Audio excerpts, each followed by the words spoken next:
उत्तराखंड में ना तो इतिहास की ना ही इतिहास रचने वालों की कमी रही है। उत्तराखंड की बहू बेटियां हर क्षेत्र में आगे रही हैं और हो भी क्यों ना, यहाँ की बहू बेटियों में जीतने का जुनून ही ऐसा है जो उन्हें उनकी मंजिल के करीब ले जाता है। आज हम बात करेंगे उत्तराखंड को गर्व महसूस कराने वाली उत्तराखंड की बेटी मनीषा कार्की की। मनीषा कार्की देहरादून जिले के डोईवाला क्षेत्र के नागर ज्वालापुर की निवासी है, जिन्होंने अपनी काबिलियत के दम पर सफलता का डंका बजाया है। जी हाँ, वायुसेना अधिकारी मनीषा कार्की मिजोरम के राज्यपाल की एडीसी बन गई है। गौरवान्वित करने वाली बात तो ये है कि मनीषा अपनी इस अभूतपूर्व सफलता के साथ ही देश की पहली ऐसी महिला भारतीय सशस्त्र बल अधिकारी बन गई है, जिन्हें राज्यपाल के एडीसी के रूप में नियुक्त किया गया है। सेना में भर्ती होना त्याग, बलिदान और गौरव की परंपरा है। डोईवाला क्षेत्र के नागल ज्वालापुर निवासी मनीषा कार्की का परिवार इसी परंपरा को आगे बढ़ा रहा है। मनीषा कार्की का परिवार पीढ़ियों से ही सेना में तैनात होकर मां भारती की सेवा कर रहा है, जो उत्तराखंड के लिए बहुत गर्व की बात है। अब पहाड़ की इस बेटी ने भी उसी रास्ते पर चलकर कभी हार न मानने की ठानी है। मनीषा कार्की के ससुर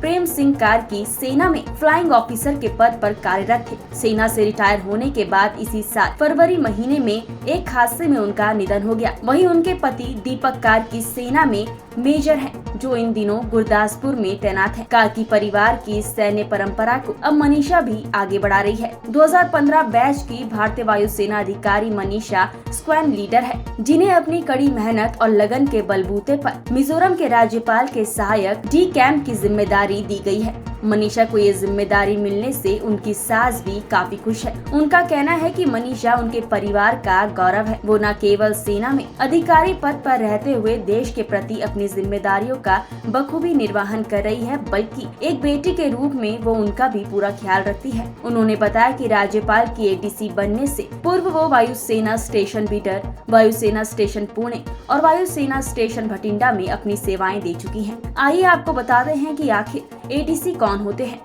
एडीसी वो अधिकारी होते हैं जो सेना प्रमुख, सेना कमांडरों, राज्यपालों और भारत के राष्ट्रपति सहित शीर्ष अधिकारियों के निजी सेवक के रूप में कार्य करते हैं। भारत के राष्ट्रपति के पास 5 एडीसी होते हैं, जिनमें से 3 सेना से और एक नौसेना से हैं। अब मनीषा कार्की का नाम भी एडीसी में शामिल हो चुका है। मनीषा कार्की की इस अभूतपूर्व सफलता पर पूरे उत्तराखंड को उन पर गर्व है। मनीषा ने आज कई मायनों में उत्तराखंड की बेटियों और बहुओं के लिए एक मिसाल पेश की है।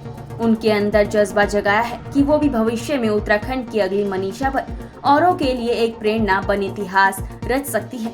आखिर किसने सोचा था कि पहाड़ की बेटी ये मुकाम हासिल करेगी।